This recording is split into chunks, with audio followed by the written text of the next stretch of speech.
Bueno, vamos a dar comienzo a la segunda parte de esta reunión científica. Muchísimas gracias al grupo del laboratorio por la invitación.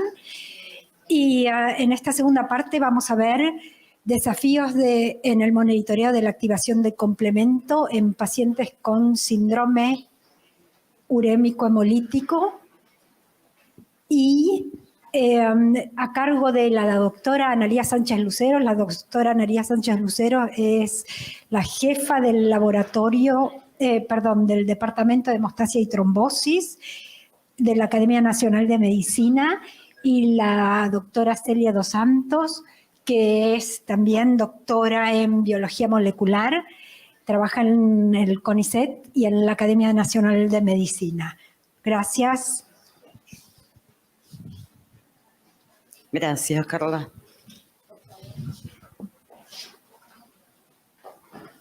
Bueno, buenas tardes y gracias por quedarse. Vamos a presentar un caso clínico que nosotros conocemos de hace muchos años. Es una mujer de 27 años. En el 2012 se presentó, me parece, por primera vez.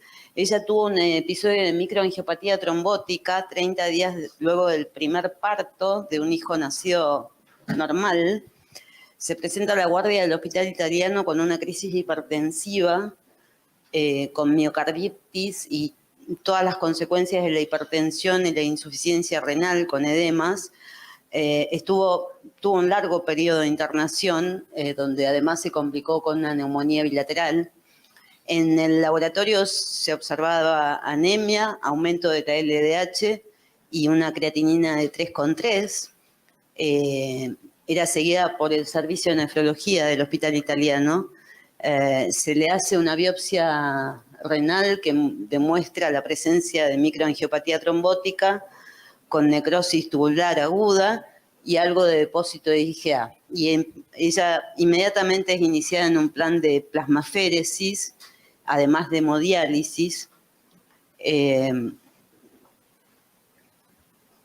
Supera este cuadro y se va de alta, queda con un poco de tocamiento renal.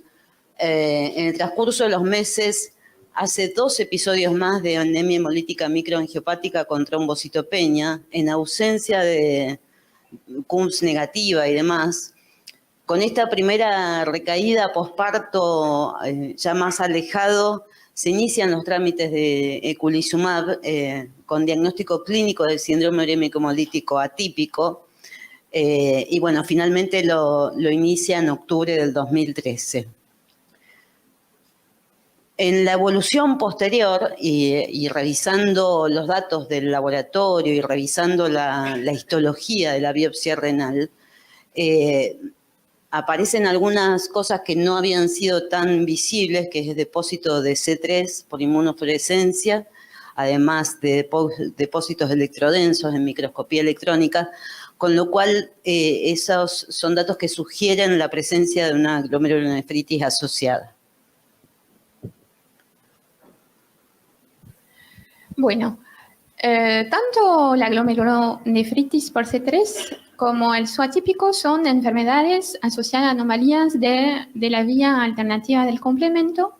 En este caso, el estudio genético demostró que la paciente es portadora doble heterocigota de una variante en el factor H, un regulador de la vía alternativa, heredado del lado materno, y una variante en el factor I, heredado del lado paterno. También el factor I es un regulador de la vía alternativa. Además, presenta en heterocigosis un haplotipo de riesgo del factor H, que fue descrito en la literatura por aumentar la predisposición a desarrollar su atípico. Y como pueden ver, todos los otros miembros de la familia son sanos. Los estudios funcionales que se realizaron en colaboración con un grupo americano demostraron que la paciente presenta niveles bajos de C3, una acumulación de varios productos de escisión que son señales de una activación anormal de la vía del complemento y una disminución en la expresión de las proteínas factor H y factor I, tanto en nuestra paciente como en los portadores sanos, acá la madre y su hermano.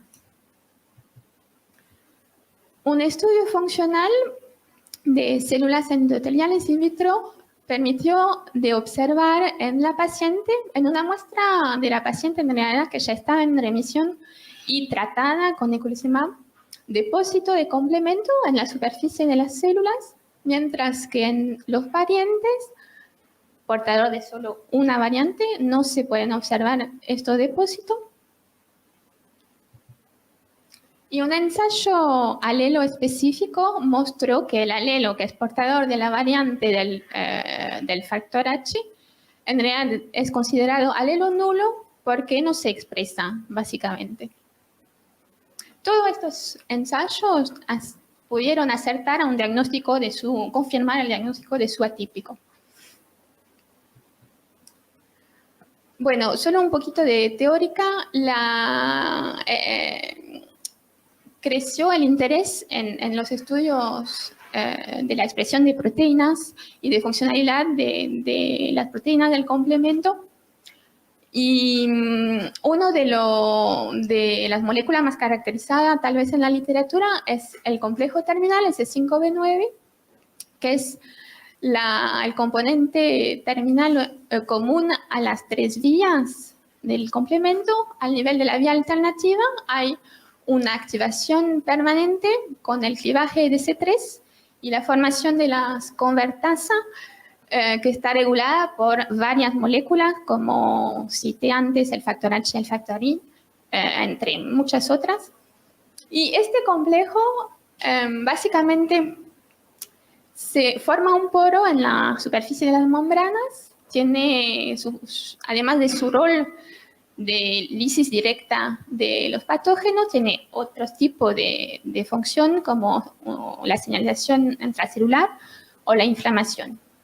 Y existen este complejo soluble, el C5b9 soluble circulante, que está compuesto de las mismas unidades del complejo que se forma en la membrana, solo que está regulado, inhibido por la presencia de unos reguladores, proteínas como la vitronectina y la crosterina. Y se desconoce si realmente en la circulación este complejo tiene una función. Hay muchos laboratorios que propusieron el C5b9 soluble como un biomarcador de varias patologías, pero en realidad hay mucha inconsistencia en los estudios publicados y no todos están de acuerdo para decir que es un biomarcador fiable. Generalmente porque en los estudios los criterios clínicos y de laboratorio elegidos para reclutar a los pacientes, bueno, son distintos entre cada laboratorio. No existe una estandarización para la determinación de esa proteína y cada kit ELISA utiliza su calibrador.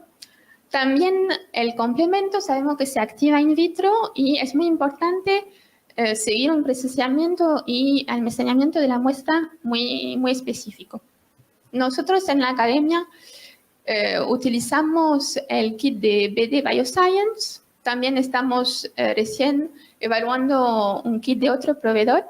Y básicamente para procesar las muestras hacemos una doble centrifugación en frío para poder reaccionar el plasma con ETA. Sí. No. Bueno, a pesar de la recomendación del Servicio de Nefrología de no embarazarse, ella está bajo tratamiento con eculizumab y tiene la función renal bastante limitada. La paciente se embarazó igual como una decisión personal y fue derivada a nosotros. Fue derivada a nosotros a partir de la segunda mitad del embarazo, aunque ya sabíamos de esta situación, empezamos a seguirla por la semana 24. A partir de esta semana, como ustedes ven, el control de la tensión arterial empezó a ser más dificultoso, requiriendo más medicación. En este momento ella consultó a la guardia por un pico hipertensivo con cefaleas, fue tratada médicamente y dada de alta, y volvió a consultar a la guardia posteriormente y se agregó más medicación para el control del ATA.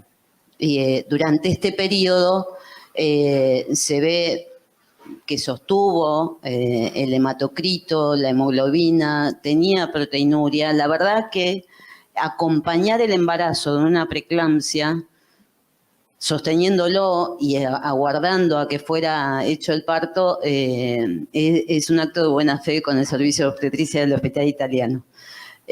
Fue bastante difícil. Durante ese periodo, distintas muestras le permitieron a Celia hacer...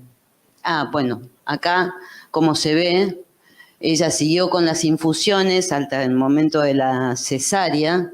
Este es cómo fue evolucionando el C5B9 a partir de la semana 30. El nivel de C5B9 soluble fue en aumento y posteriormente a la cesárea tuvo una caída brusca. Ya a las 2 semanas estaba en los niveles de preembarazo. Durante este periodo, que fue es el periodo más crítico de la paciente con alteraciones del complemento, ya que hay se pierden los reguladores placentarios, aparece la cicatriz del útero que estuvo embarazado. Es un momento donde pueden aparecer las crisis. Acá se cambió a un plan de infusión semanal del eculizumab. Ella había tenido oportunidad de hacer un acúmulo de medicación para sostener este tramo.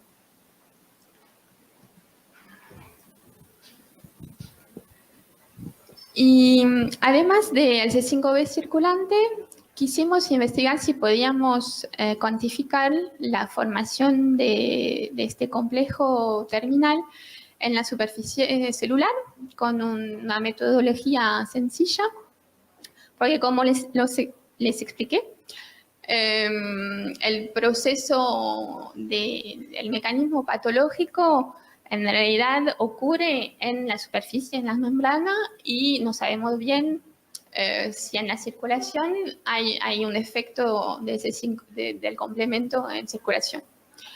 Y el ensayo consiste básicamente en un cultivo celular de una línea de células endoteliales de la microvasculatura humana que incubamos con el suero de paciente o de donantes sanos como control, y luego de la fijación de las células hacemos un ELISA básico detectando los complejos con un anti-C5b9 específico. Los resultados muestran unos niveles de complejo formado en la superficie significativamente más alto únicamente durante el periodo del embarazo. Después del periodo gestacional, los niveles fueron similares a lo que podíamos detectar con un pool de suero control. Y en paralelo, se observó que mismo luego de inactivar el suero de nuestra paciente embarazada, podíamos observar una activación en realidad remanente, mientras que la inhibición del complemento por calor era total en un suero normal. Sabemos en realidad que en el embarazo hay una sobreactivación del complemento en un embarazo normal. Sabemos también que existen algunos mecanismos que los llaman mecanismos extrínsecos, que están asociados a una proteólisis directa de C3 o de C5 y generalmente causada por actores del sistema de coagulación como la trombina. Y la idea es de investigar un poco más, a ver si podemos explicar lo que vemos acá, que lo vimos viendo en realidad durante también todo el embarazo y se normalizó después del parto. Para concluir, si bien pudimos observar este aumento de C5b9 soluble, y eso a partir del tercer trimestre del embarazo, Quedamos con algunas preguntas en cuanto a cómo interpretar estos resultados.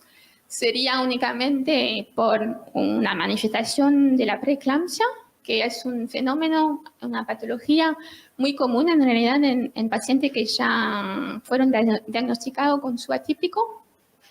Podemos pensar que eso nos indica que la paciente está con una recurrencia de su enfermedad. Vimos que tuvo anemia, nunca vimos un descenso del recuento plaquetario, así que seguimos ahí un poquito con estas preguntas. También será porque en el contexto de un embarazo la dosis de eculizumab que reciben los pacientes puede ser insuficiente. Se plantea que la determinación del C5b9 circulante es una herramienta útil para el monitoreo de los pacientes con SUA típico y particularmente si podemos hacer este seguimiento con varias determinaciones en el tiempo y en el contexto también de poder monitorear una embarazada, podría ser relevante para ajustar la dosis del tratamiento y tal vez prevenir la recurrencia. Necesitamos desarrollar más metodología que se pueden complementar en realidad, que pueden tal vez simplificar las que ya existen y todo eso podrá ayudar a monitorear de manera un poquito más segura o al menos tener la experiencia de ayudar al paciente si está en crisis durante su remisión y también en función de si está recibiendo una terapia anticomplemento o no. Ya está. Muchas gracias.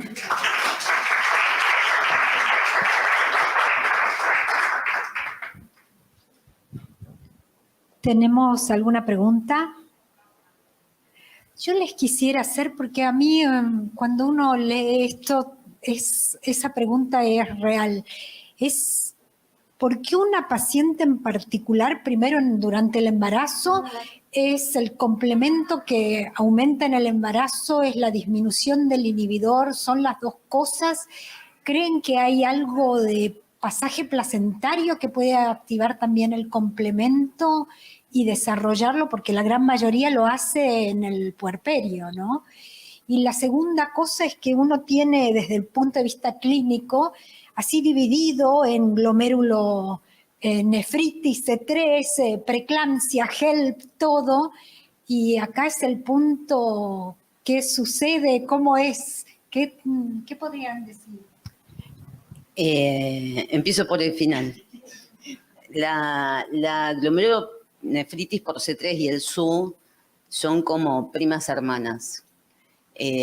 Primas hermanas que se manifiestan clínicamente de diferente manera. Ambas están relacionadas, pueden ser relacionadas con anticuerpos, anticomponentes del complemento, pero se presume que en el SUA típico juegan particularmente un mayor rol el daño de componentes activados circulantes y en la glomerulonefritis serían componentes activados o falta de reguladores de membrana.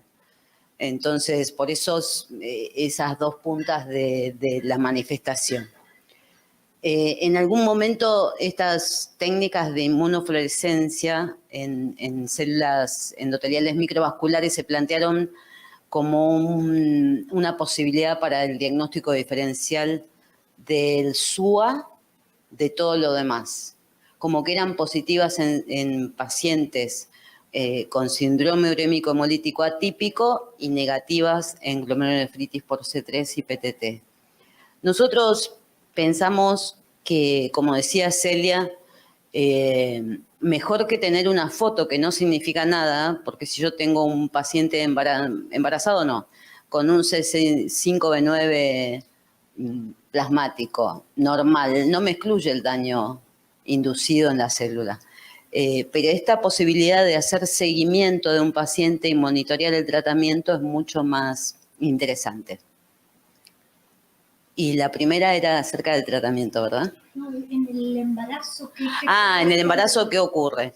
En el embarazo los parámetros de complemento han sido muy usados por inmunólogos, el C3 y el C4 como marcadores de activación del complemento.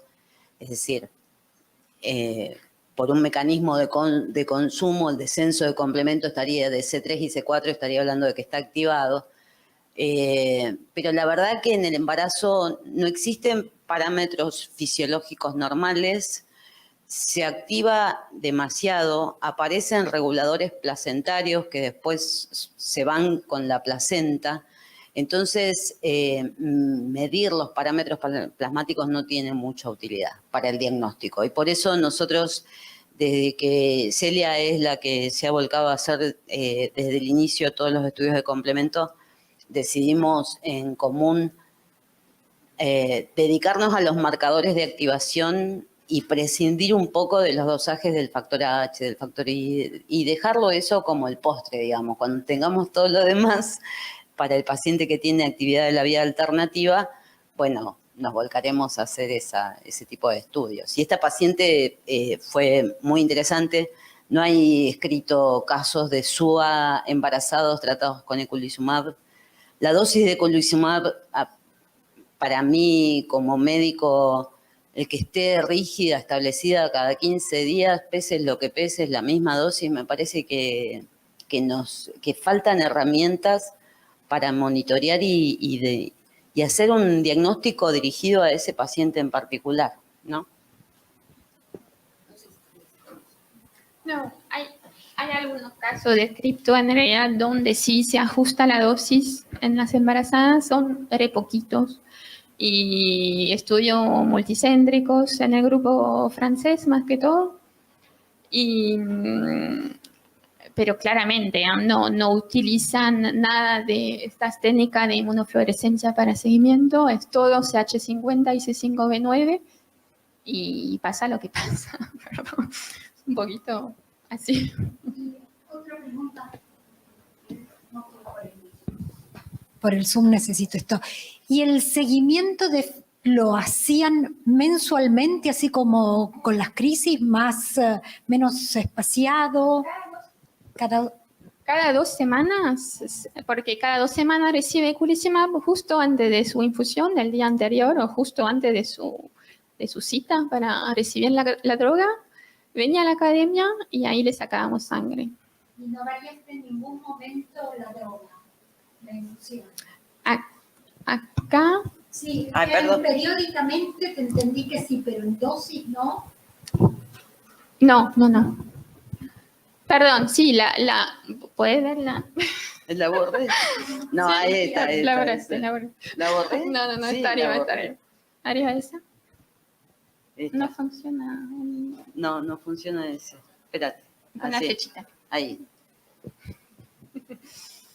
Perdón, claro, solo después del parto, en realidad nosotros, bueno, yo menos, pero nosotros nos decidimos del tratamiento, fue el nefrólogo y ¿cómo se llama?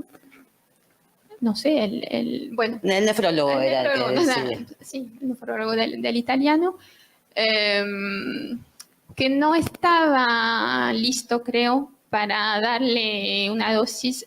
No sería darle una dosis, un aumento en la dosis, sino cada semana, por ejemplo. Y como se ve acá, me imagino que cada semana con 900 miligramos, ¿no? Sí. Eso preguntó Marta Martinuso, si hay reportado dosis altas en embarazo. Bueno, evidentemente las determinaciones hechas de laboratorio muestran que a pesar de recibir eculizumab, ustedes recuerden la primera imagen de ese cultivo hecho por nuestros amigos de Iowa, donde esto es una incubación con plasma de la paciente tratada con eculizumab. Y esto es su madre y su hermana que portan la variante del H y la variante del I. Y fíjense que a pesar de la inhibición, aparecen depósitos de C3. Entonces, en verdad que algo está faltando de medir en un paciente individual si está completamente inhibido el complemento, si alcanza el timing, si alcanza la dosis. Eso es lo que falta.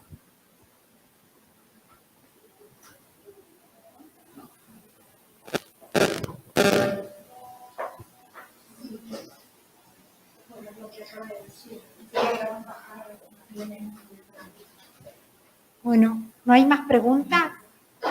Bueno,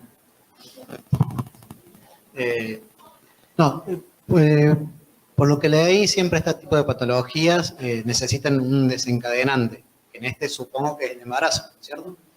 Y vi que puede ser por déficit de factor H o déficit de I. Esta paciente que ustedes presentan tiene es doble heterocigota, tiene el déficit de las dos. La madre tenía déficit de H y una hermana de I. ¿Ustedes por qué piensan que tanto la madre como la hermana no pudieron desarrollar esto? Si es porque la paciente es doble heterocigota o por otra causa. Porque lo descrito es que con la alteración en una sola de los dos puedas desarrollar con un factor desencadenante. En realidad, cada pariente de ella porta una de las groseras, digamos, del factor H, la madre, del factor I, la hermana.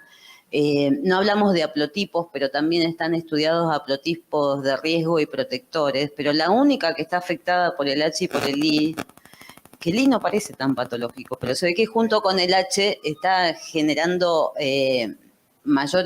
menos control de la activación del complemento. Así que es probable que el hecho de ser la única que porta las dos la haya afectado más.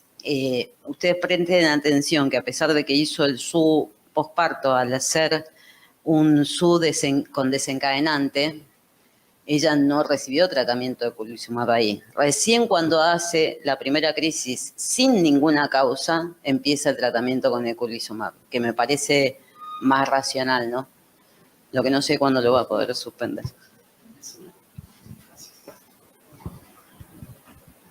no hay más preguntas. Bueno, muchísimas gracias. Muy bien.